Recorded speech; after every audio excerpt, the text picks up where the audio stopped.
Stephen Richard Martins es un pensador y escritor cristiano, director fundador del Cantor Institute y pastor fundador de Sevilla Chapel en St. Catharines, Ontario, Canadá. Un canadiense de segunda generación, Stephen es de familia iberoamericana y ha trabajado en los campos de la apologética misional y el liderazgo de la iglesia por 8 años. Stephen tiene una maestría summa cum laude en estudios teológicos con un enfoque en apologética cristiana del Veritas International University. Bienvenidos a todos los que están viendo en línea al Cantor Institute, nuestros canales en las redes sociales. Mi nombre es Stephen Martins y tengo el privilegio de servir como el director fundador del Cantor Institute. Es a la vez mi honor y mi privilegio abrir la conferencia inaugural del Cantor Institute, un evento que esperamos organizar durante muchos años, la Conferencia del Oso. En línea con la misión y visión del Cantor Institute, creíamos que un tema muy apropiado para este año sería un llamado a la reforma. Un llamado a la reforma. Permítame primero dar más detalles sobre lo que es el Cantor Institute antes de explicar su misión y visión.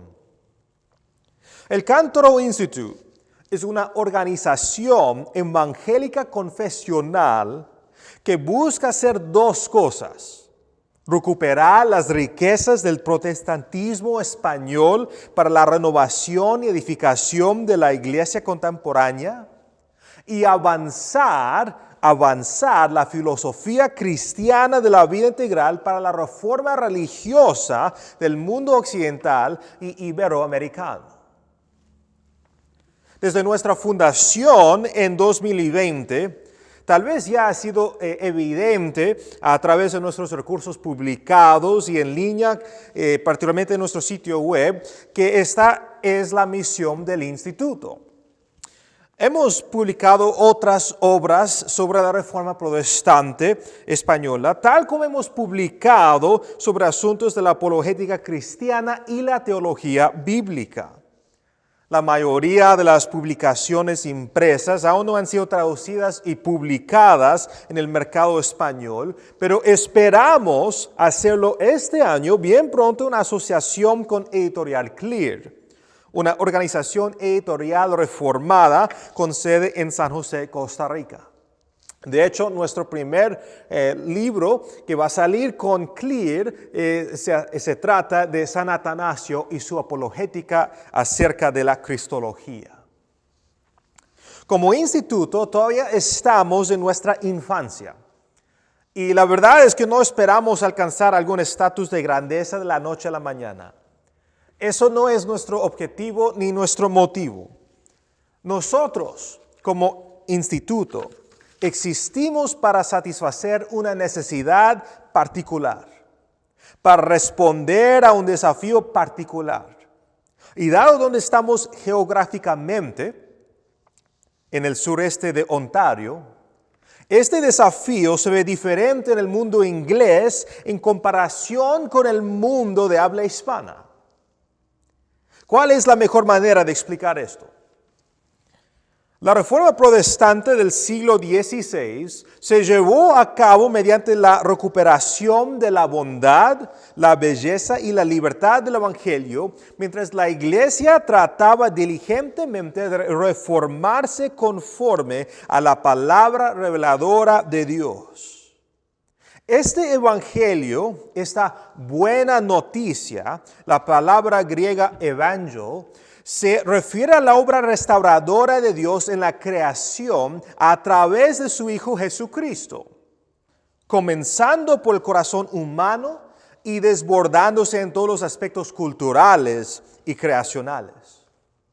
Este evangelio integral, y realmente es integral cuando consideramos el alcance y la extensión del señorío de Jesús, ha tenido una profunda influencia en el desarrollo de la sociedad occidental, comenzando con los reformadores protestantes que trabajaron para aplicar la palabra de Dios a la vida cotidiana. Sin embargo, Este evangelio recuperado, este evangelio bíblico, se ha truncado cada vez más en el siglo pasado de una visión completa del mundo a nada más que una espiritualidad privada, o más bien una espiritualidad privatizada, relegando el poder redentor de Dios a la vida privada del individuo y nada más. Podríamos describir esto como la decadencia espiritual, no solo experimentada por el occidente en general, sino también dentro de las iglesias del occidente. La condición espiritual de Iberoamérica no es nada mejor, si pudiéramos al menos considerarla espiritualmente decadente. Para que algo se descompone, tenemos que presuponer que había algo anteriormente bueno y saludable que estaba sujeto a la decadencia. Eso no se puede decir de toda Iberoamérica. La razón de esto es que la región nunca experimentó la reforma protestante plenamente florecida del siglo XVI. Las brasas de la reforma fueron censuradas, martiriadas o exiliadas de los territorios españoles con tal ferocidad que el catolicismo romano era todo lo que había. Defendido por el Papa y la monarquía española como la única religión permisible. El resultado inevitable fue la propagación del falso evangelio de Roma, principalmente el de las obras más gracia, y eso significaba que la cultura nunca experimentaría los frutos de una cosmovisión claramente bíblica, provocada por la exposición y aplicación del evangelio bíblico.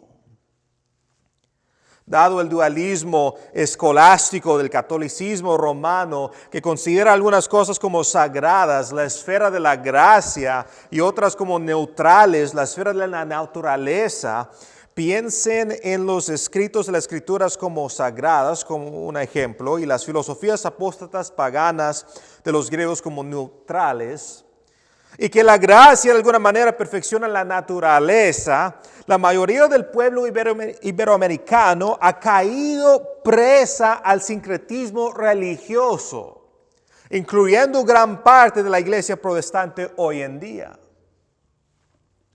Tanto para las iglesias occidentales como para las iberoamericanas, la misión de avanzar el reino de Dios se ha visto obstaculizada debido a un malentendido del evangelio. Por un lado, el evangelio ha sido limitado en su alcance y naturaleza. Y por otro, el evangelio ha sido contaminado por el sincretismo religioso. Mientras esto prevalezca, ni el pueblo y su cultura del occidente, ni del iberoamericano experimentarán la renovación y transformación que el verdadero evangelio trae cuando es proclamada y aplicada. ¿Qué nos espera entonces? Un desastre seguro. Esto es cierto si las cosas permanecen como están. Como pueblo de Dios, llamado a ser la luz y la sal de la tierra, no estamos progresando hacia adelante como debemos en términos de avanzar el evangelio en el corazón de los hombres, ni en preservar el orden de la ley creacional de Dios en sus mentes. No debería sorprendernos que estemos donde estamos. Después de todo, había una grave desconexión entre el corazón y la mente.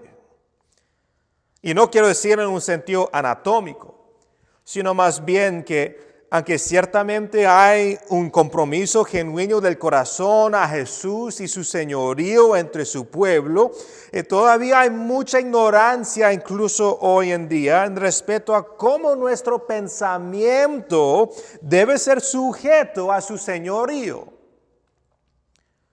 Y es por esa razón que el testimonio público de la vida personal del cristiano está comprometido en el mejor de los casos Porque mientras la iglesia busca vivir de acuerdo con la verdad de Dios, han dividido gran parte de su vida pública de su testimonio. En un estudio bíblico dominical que guié en Sevilla Chapel, una iglesia bilingüe que hemos plantado en St. Catharines, Ontario, tocamos el pasaje de 1 de Pedro capítulo 2, versículos 18 a 19. Y eventualmente tocamos sobre glorificar a Cristo en nuestra esfera laboral. La idea de que puedes llevar a Dios al trabajo contigo, como lo había dicho uno de nuestros miembros, era tan novedoso, tan nueva, que comenzó a revolucionar la forma en que él veía a su trabajo. Le atraía un mayor y más positivo aprecio por el trabajo que él hace. Pero simplemente llevar a Dios al trabajo contigo no es la solución que estamos buscando. No es la visión que buscamos, es decir, cómo el pueblo de Dios debe vivir en este mundo caído. Va mucho más allá de eso. Es repensar este mundo por completo. Por ejemplo, el sistema mundial caído ha llevado a gran parte de la iglesia a creer en la división sagrado y secular. Es un marco que se parece a su predecesor del marco de la gracia naturaleza que se encuentra en el escolasticismo medieval de Roma. Evitaré entrar en demasiados detalles para no complicarlo, pero basta con decir que este dualismo sagrado secular encuentra sus raíces en la ilustración de los siglos XVII y XVIII. Ese movimiento filosófico tenía como principios centrales el uso de la razón, el método científico y el progreso, que acoplados todos juntos, ellos creían ayudaría a crear mejores sociedades y personas. Lo que ha hecho, en cambio, es mortificar el alma del occidente, Iberoamérica incluida, llevando al pueblo más lejos del Dios que los creó y que los llama al arrepentimiento y la fidelidad del pacto. Podríamos llamar a todos estos sistemas filosóficos apóstatas como herramientas de mortificación.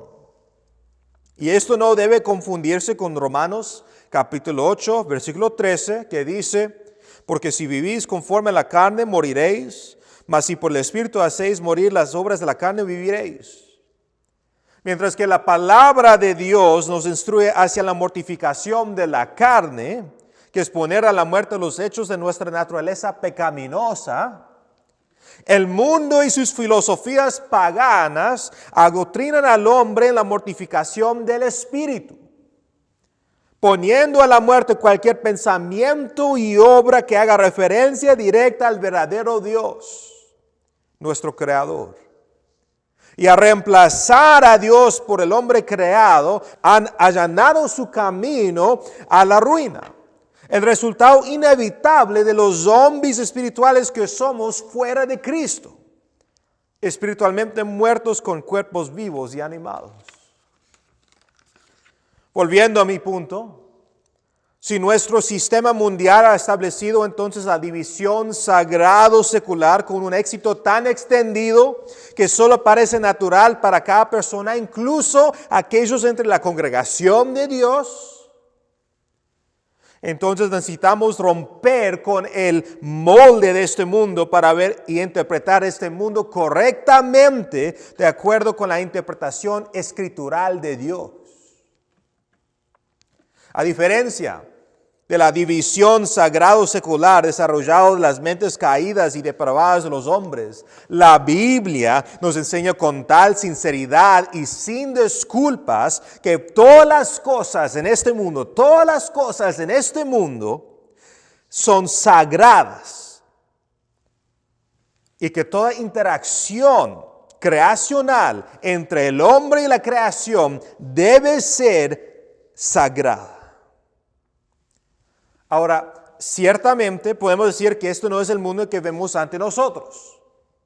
Las instituciones humanas secularizadas no parecen sagradas. Las instituciones médicas con sus servicios de aborto y eutanasia no parecen sagradas. Las instituciones políticas con sus falsas promesas y abusos graves no parecen sagradas. La razón de todo esto es que el hombre ha hecho lo que debería ser sagrado, profano. Nuestro pecado, nuestra condición caída, nuestra depravación nos ha llevado a hacer un desastre monumental de este hermoso mundo y lo que Dios pretendía para él. No hay culpa que se podría encontrar en las propias esferas, ya sea del Estado, la familia, la caridad, el mercado, la academia o sociedad. El hombre es el problema. El hombre mismo es el problema. Su corazón es el problema, porque donde reina el pecado, ahí solo encontramos la muerte, la ruina y la destrucción. Es solo por la misericordia de Dios que no hemos sucumbido por completo a nuestra propia autodestrucción. Y sin embargo, a pesar de la corrupción que marca nuestro mundo, no se le puede hacer nada para eliminarlo del dominio de Cristo. El hombre podría renunciar a Dios con todo su fervor y fuerza, pero renunciar el aire que respiramos no hace que el aire sea inexistente, ni nos libera de la necesidad de respirar el aire para vivir. Sí, es cierto. El hombre no puede borrar a Dios y a su necesidad. El hombre no puede borrar a Dios y a su verdad, tanto como no puede borrar su necesidad de Él. Él es una criatura de Dios, creada a la imagen de Dios, respirando el aire de Dios, mientras vive en el cosmos creado por Dios. Así es como podemos entender este pasaje profundo y poderoso, escrito por el apóstol Pablo. Porque en Él, Cristo, fueron creadas todas las cosas, las que hay en los cielos y los que hay en la tierra, visibles y invisibles. Sean tronos, sean dominios, sean principados, sean potestades. Todo fue creado por medio de Él y para Él. Colosenses capítulo 1, versículo 16. Para aquellos de ustedes que han estudiado ciencias de la computación o ingeniería de videojuegos, usted podría entender el ridículo de la situación del hombre pecador. Es como un personaje en un juego que se niega a creer que el juego tenía un creador y que el juego sigue ciertas reglas, y el personaje continúa tratando de cambiar esas reglas para crear su propio tipo de juego, una realidad virtual diferente. Es ridículo, por supuesto, porque un videojuego requiere un diseñador. Ese código tenía que venir de algún lugar, al igual que un sistema informático requiere un programador. Y lo que se construyó con ese código técnicamente pertenece a alguien y está destinado a cumplir con el propósito que se le dio. Por supuesto, nuestra realidad creada no es un videojuego. No estamos viviendo en el Matrix, es como esa película de 1999 con Keanu Reeves. No estamos viviendo en eso. La realidad es mucho más grande. Pero el principio sigue siendo el mismo. Nuestra realidad creada tiene un creador. Negar este hecho es renunciar a nuestra inteligencia y adoptar la insensatez provocada por nuestro propio pecado. Abraham Kuyper lo dijo bien cuando dijo: ninguna pieza de nuestro mundo mental debe ser herméticamente sellada del resto. Y no hay ni un centímetro cuadrado en todo el dominio de nuestra existencia humana sobre la cual Cristo, quien es soberano sobre todo, no grita mío. ¿Qué se debe hacer entonces? ¿Qué se debe hacer entonces? Si tenemos ante nosotros un desastre tan ridículo con este mundo, y nosotros mismos tenemos una concepción tan destrozada en cuanto a lo que es el Evangelio y cómo debemos vivir en este mundo, ¿A dónde y a qué debemos recurrir? Me gusta lo que el pensador cristiano H. Evan Runner escribió en el cuarto volumen de sus obras recopiladas. Su respuesta es precisamente a lo que recurrieron los reformadores protestantes. Él escribe: la solución es permitir que las propias escrituras nos vuelvan a hablar. La palabra de Dios penetra el corazón mismo con su verdad. Recuérdate del siglo XVI, un periodo de tiempo en que la verdad de Dios había sido oscurecida por las enseñanzas humanistas de la Iglesia Católica Romana. No es que la verdad de Dios pueda ser oscurecido hasta tal punto que puede ser ocultado por completo. Porque la revelación es claramente evidente para nosotros, tanto por medio de la creación de Dios como de su palabra. Y por lo tanto, ningún hombre será excusado en el día del juicio final. Es que el romanismo hizo todo lo posible para cegar a la gente a lo que es simple y evidente para todos. En el fondo, lo que había ocurrido era que el motivo base del pensamiento pagano había corrompido con éxito la institución católica romana. Y esto fue gracias a su implementación y síntesis.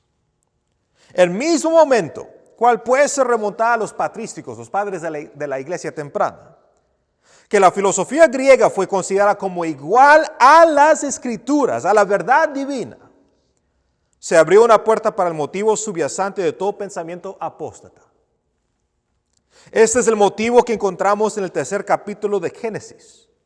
Del hombre creado que busca ser radicalmente autónomo, es decir, independiente de Dios y su ley, y ser como Dios de una manera que es inapropiada para una criatura. Lo voy a repetir: ser como Dios de una manera que es inapropiada para una criatura. El escolasticismo medieval y Tomás de Aquino cimentaron esa síntesis en el pensamiento y la vida de la Iglesia Católica Romana. Y la síntesis de la verdad revelada de Dios y el pensamiento caído del hombre allanó el camino a una monstruosidad. El resultado inevitable de intentar sintetizar la tesis con la antítesis. Sin duda, Satanás estaba complacido con la atenuación de la luz de la verdad. Pero como todos sus esfuerzos, su intento de manipular al hombre a su propia voluntad no es más que futilidad. Y su voluntad es, en última instancia, destruir la obra de Dios. Pero gracias a Dios, que por su misericordia y según su providencia divina, condujo a hombres piadosos, hombres estudiados a la verdad de su palabra. Y tan necesaria es esta palabra de Dios para los hombres. Porque si no tenemos esta palabra, la humanidad se queda sin una verdadera interpretación de la creación de Dios. Es, después de todo, por cuenta de la influencia corruptora del pecado, que la revelación escrita era necesaria para ser dada al hombre. Y qué alegría fue esto para los reformadores que descubrieron la verdad solo en la palabra de Dios. En ella descubrieron la verdad sin corrupción, la verdad que expuso las mentiras del papado, la dirección humanista de sus tradiciones y la prostitución religiosa del romanismo. Si solo el fuego de la reforma hubiera seguido ardiendo en España, ese país que era tan decidido a ser campeón del catolicismo romano, un país que tuvo una influencia tan profunda en las colonias que había establecido en el Nuevo Mundo. No fue suficiente que la Inquisición tratara de destruir la iglesia protestante en su territorio europeo. Sus operaciones se extendieron a Latinoamérica. Ahora, aunque ciertamente puedo lamentar el hecho de que la reforma dentro de las fronteras españolas fue sofocada, y mucho dolor siento por este hecho, puedo hacer mucho más bien hablando de esos valientes hombres que dieron su vida a una causa tan importante. No se trataba simplemente de defender la libertad religiosa, sino de vencer la oscuridad con la luz clara de la palabra de Dios. Y aunque hay que tener en cuenta muchos factores, muchas personas para llamar a nuestra atención, lo poco que lograron fue en parte posible gracias a un hombre llamado Julianillo, una brisa ligera y humilde que alentó el fuego creciente. Ahora, cuando digo lo poco que lograron, es ciertamente por la perspectiva finita del hombre, porque en los ojos de Dios sus pequeños logros fueron grandes y monumentales. Después de todo, es por cuenta que hubo una reforma española, tan corto como pudo haber sido, que tenemos hoy la Biblia española en la lengua vernácula, particularmente las traducciones bíblicas Reina Valera. Sobre ese asunto volveré. Pero debo mencionar a Julianillo y a algunos de los otros involucrados en la reforma española, para sacar a la luz el espíritu reformacional que no solo los unificó, sino que produjo en su interior la voluntad de ser mártires de Cristo. ¿Y qué mártires necesitamos en nuestros días? No en el sentido literal, porque vivimos en un tiempo diferente. Y los desafíos y amenazas que enfrentamos como iglesia de Dios son diferentes. Pero necesitamos hombres y mujeres que están dispuestos a ser cortados de la sociedad, que sean expulsados socialmente por avanzar y defender la verdad de Dios en un mundo liberalmente progresista. No me refiero a un exilio intencional y autoimpuesto, porque eso no logra nada. Nuestras iglesias ya son culpables del cargo del retiro cultural. Me refiero a proclamar y defender audazmente la verdad de Dios en todos los aspectos de la vida, hasta tal punto que el mundo no tiene más remedio que responder a nuestro testimonio profético. Y sabemos que la respuesta es el arrepentimiento o la hostilidad. Dios puede utilizar a cualquier hombre para despertar la iglesia, así como utilizó Julianillo para avivar las llamas del espíritu reformacional por toda España. Un espíritu que busca vivir ante Dios en todos los aspectos, el latín coram Deo. Julián Hernández era su nombre propio, nacido en Valladolid, España, en el siglo XVI. Debido a que no era miembro de la clase alta ni ocupaba un importante papel histórico en el mundo de los hombres, no hay muchos datos históricos sobre su vida. Pero esto sí sabemos.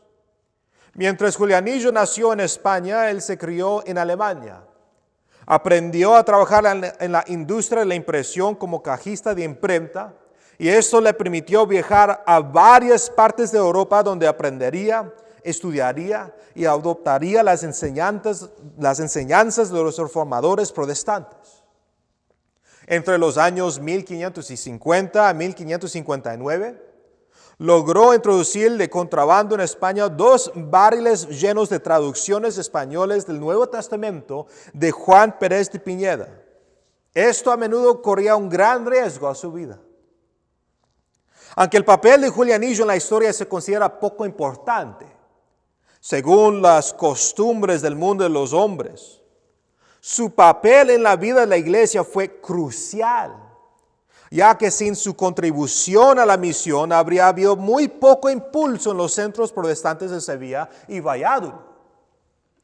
Y su contribución no fue solo el contrabando de traducciones del Nuevo Testamento, sino también el rendirse su vida. Como era de esperar, Julianillo fue eventualmente descubierto por la Inquisición española y fue quemado vivo en la hoguera para que todos en Sevilla lo vieran.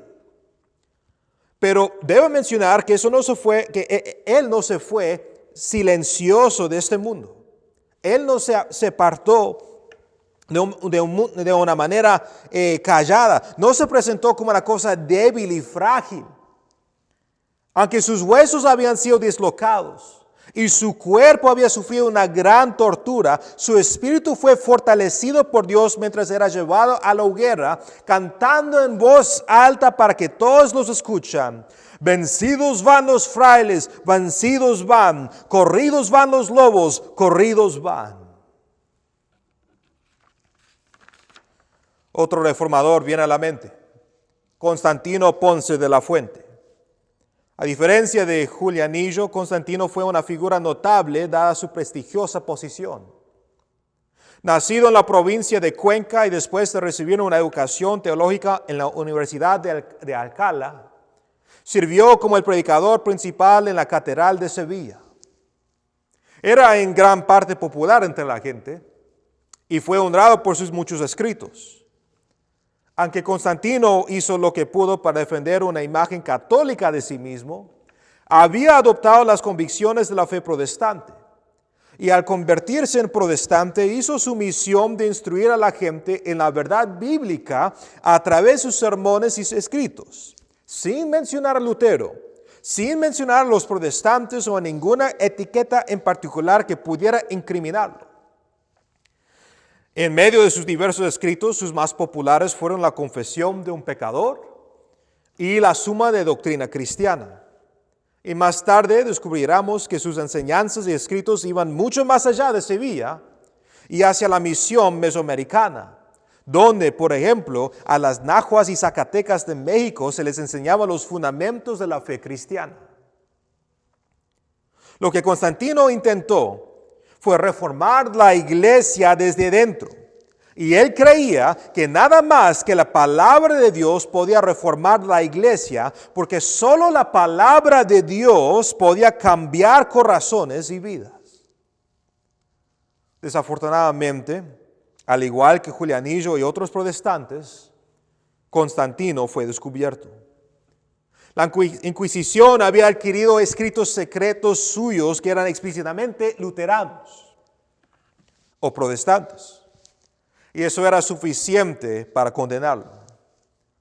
Tal vez como una misericordia otorgada por Dios, se salvó de la ejecución al morir de enfermedad en su celda. Independientemente de lo que el pueblo pensará de él en ese momento, y sin tomar en cuenta su humilde muerte, no se puede negar que él era un gran gigante espiritual en la tierra de los reformadores, un verdadero mártir en la iglesia de Cristo. Mencionaré brevemente Casiodoro de Reina y a su discípulo Cipriano de Valera. Reina, al igual que Valera, eran monjes en San Isidoro de Sevilla, y ambos habían llegado a las convicciones protestantes. Se cree que Reina fue el encargado de organizar algunas de las reuniones protestantes en Sevilla, aunque los deberes pastorales diarios se transmitieron a otro, un médico particular, que más tarde sería atrapado por la Inquisición. Sin embargo, antes de que fueran descubiertos, Reina y Valera lograron huir de España. Ambos pasaron tiempo en Ginebra, pero finalmente Reina se dirigía a Inglaterra, donde se ofreció refugio a los protestantes perseguidos. Mientras estaba ahí, plantó una iglesia en Londres con la aprobación de la reina de Inglaterra, y esa iglesia continuaría bajo el liderazgo de Valera cuando la Inquisición fabricó un escándalo con el fin de obligar a Reina a huir. A lo largo de este tiempo, desde su salida de España, sus viajes por Europa, Reina logró completar la primera traducción al español de toda la Biblia en 1569, que se titularía La Biblia del Oso, precisamente de donde se deriva el nombre de nuestra conferencia. Valera, poco después, publicó una versión revisada y editada de la traducción de Reina, la Biblia del Cántaro, en 1602. Y es gracias a estas Biblias que tenemos hoy en día la traducción de Reina Valera. Bueno, solo he mencionado a 4 reformadores entre muchos más. Pero notarás algo que todos compartían en común. La palabra de Dios era la fuente de sus vidas. La palabra de Dios era su fundamento. La palabra de Dios era su pasión. Nada de esto habría sido posible. La reforma no había sido posible si no fuera por la palabra de Dios. Menciono todo esto para hacer un simple punto. El espíritu de los reformadores españoles, como con todos los demás reformadores fuera de España, era restaurar la palabra de Dios a su lugar legítimo, como la autoridad máxima del hombre. Es a partir de las Escrituras que aprendemos del verdadero evangelio. Es a partir de las Escrituras que aprendemos del lugar del hombre en el mundo sujeto a Dios. Es a partir de las Escrituras que aprendemos cómo debemos vivir. A menos que la iglesia entienda la centralidad de la palabra de Dios en su misión, en su llamado a ser la luz y la sal de la tierra, el gran parte de lo que hace será una luz escondida bajo una cesta y como sal que ha perdido su sabor. Necesitamos librarnos de la práctica errónea de reducir nuestra fe a una espiritualidad privada. Necesitamos redescubrir lo que significa vivir bajo el señorío de Cristo, quien reina sobre cada centímetro de la creación. No hay reyes privados en este mundo. Nada está limitado para él. Yo pienso en las palabras de Radner, donde él escribe: dado que la estructura de la creación es integral, es decir, tiene una unidad de raíz que es la religión o nuestro caminar de pacto ante Dios, la dirección de la vida, ya sea la rebelión del pecado o una obediencia recién aprendida a la palabra de Dios en el Espíritu, será radical, es decir, se evidenciará en todos los aspectos de la vida. En otras palabras, por cuenta que vivimos en el mundo de Dios, por cuenta que hay una estructura en todos los aspectos de la creación, nuestra interacción creacional será religiosa en su dirección, ya sea en adoración a Dios o expresado como rebelión contra Él. Todo lo que hacemos es religioso. La pregunta que debemos hacer entonces no es qué estamos haciendo, ya que tanto un cristiano como un incrédulo pueden hacer la misma línea de trabajo estructuralmente hablando. La pregunta es, ¿cómo? ¿Cómo estamos haciendo todo lo que estamos haciendo? ¿Cómo estamos haciendo todo lo que hacemos en nuestras respectivas esferas? Y me refiero a esto direccionalmente hablando. ¿Estamos haciendo todas las cosas cristianamente? ¿O de acuerdo con el mismo espíritu de este mundo caído? El punto del asunto es que tenemos que librarnos del molde de este sistema mundial y necesitamos vivir a la luz de las Escrituras en un sentido integral total. Esa es la visión. Ese es el objetivo, la cual es donde nos gustaría estar como pueblo de Dios, porque cuando lleguemos a este punto estaremos íntimamente involucrados en la cultivación de la creación a una civilización piadosa, donde la palabra de Dios se erigiera como la autoridad máxima para la humanidad. Pero para llegar aquí, necesitamos una reforma. Necesitamos una reforma, hermanos y hermanas. Tenemos que tomar ese mismo espíritu reformacional, avivar la llama y llevar esa antorcha por todo lado, desde nuestros hogares, a nuestras iglesias, a nuestras legislaturas y más allá. Prácticamente hablando entonces, ¿qué debemos hacer? Esa es sin duda la pregunta. Hay una respuesta simple, que es colocar la palabra de Dios en su lugar legítimo como nuestra autoridad máxima. Pero sabemos que no puede ser tan simple. Hay mucho que necesitamos desaprender. Toda la basura del pensamiento caído de este mundo necesita ser sacado fuera de nuestro sistema. Y necesitamos reemplazarlo con el pensamiento bíblico, es decir, una forma de pensar que está sabiamente informada y dirigida por la palabra de Dios. Si estás pensando a ti mismo que esto es una tarea demasiado grande para lograr de la noche a la mañana, tienes toda la razón. Toda la razón. Estamos hablando de una reforma integral. Y tal reforma requiere tiempo, requiere esfuerzo, requiere de todo. De nosotros mismos como personas y como comunidad eclesiástica, como iglesia. Puede que incluso tome generaciones. Permíteme, por lo tanto, pensar lo que debemos hacer si esperamos ver tal reforma. Una mucho más profunda y robusta que lo que ya estamos viendo en el mundo de hoy. En primer lugar, los principios de la reforma deben ser adoptados por el liderazgo de la iglesia. Porque hasta que el verdadero evangelio bíblico sea predicado desde los púlpitos, y no me refiero a una versión truncada del evangelio, sino el evangelio en cómo se relaciona a todos los aspectos de la vida, a todos los aspectos creacionales, no debemos esperar que haya ninguna reforma significativa, al menos en lo que se refiere a la plena realización de la misión de la iglesia. Si nos sentimos inadecuados para esta tarea como líderes de la iglesia, esto no debe ser razón para abandonar la esperanza. Pastores, hermanos, líderes, sino motivación para seguir adelante en nuestra capacitación y desarrollo. Si no hacemos ningún esfuerzo para liderar esto, entonces el pueblo no lo cumplirá. Porque el pueblo emula cualquier cosa que modera el líder. En segundo lugar, la iglesia debe considerar la recuperación de su mandato educativo.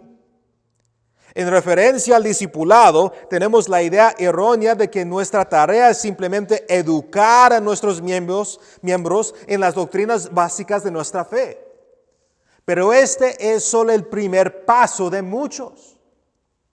No solo estamos preparando buenos cristianos espirituales, sino que debemos preparar buenos empresarios cristianos, buenos políticos cristianos, buenos arquitectos cristianos, buenos policías cristianos, buenos filósofos cristianos, etc.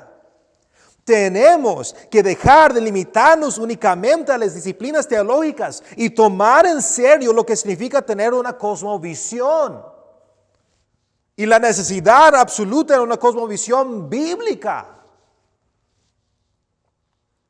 En tercer lugar, como tomará tiempo para que la iglesia recupere su mandato educativo y para lanzar iniciativas para cumplir ese mandato, necesitamos que otras organizaciones cristianas confesionales se levanten y se asocien, es decir, que trabajen juntos para trabajar en ayudar a la iglesia en su reforma, en su misión.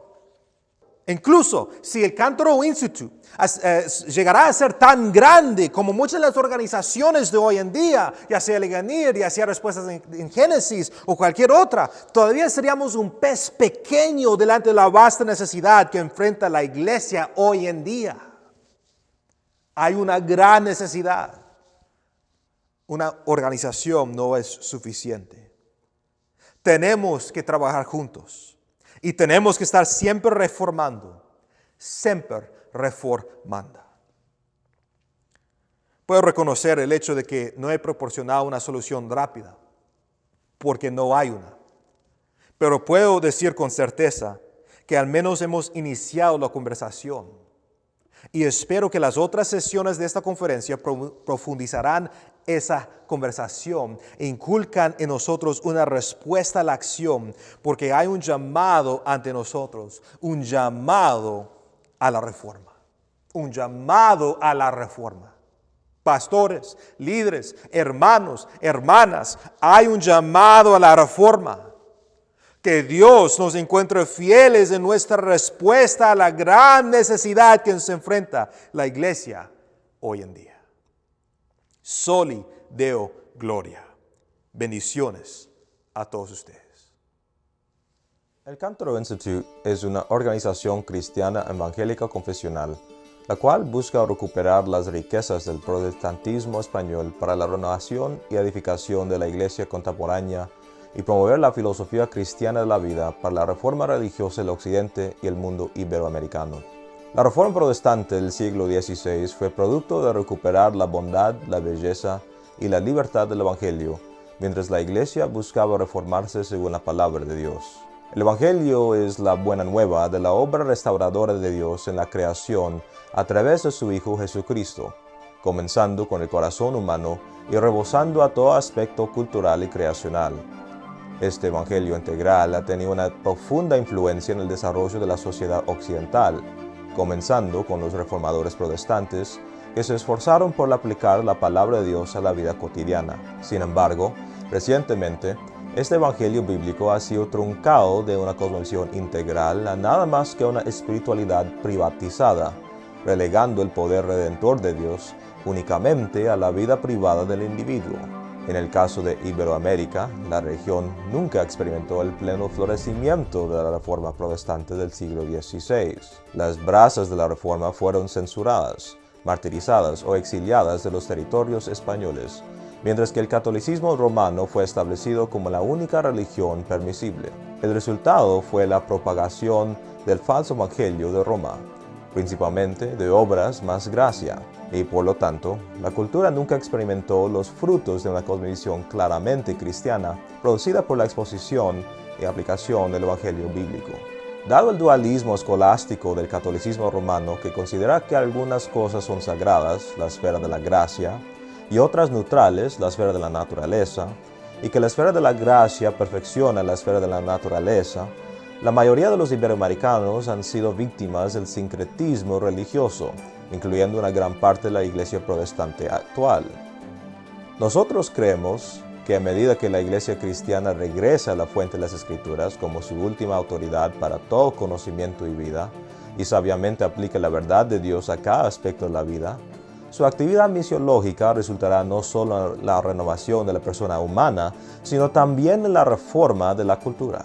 Como instituto, trabajamos para atesorar nuestra herencia protestante a través de la traducción y publicación de las obras olvidadas de los reformadores españoles y demostrar la vitalidad intelectual de la filosofía cristiana de la vida a través de nuestra investigación, literatura y conferencias.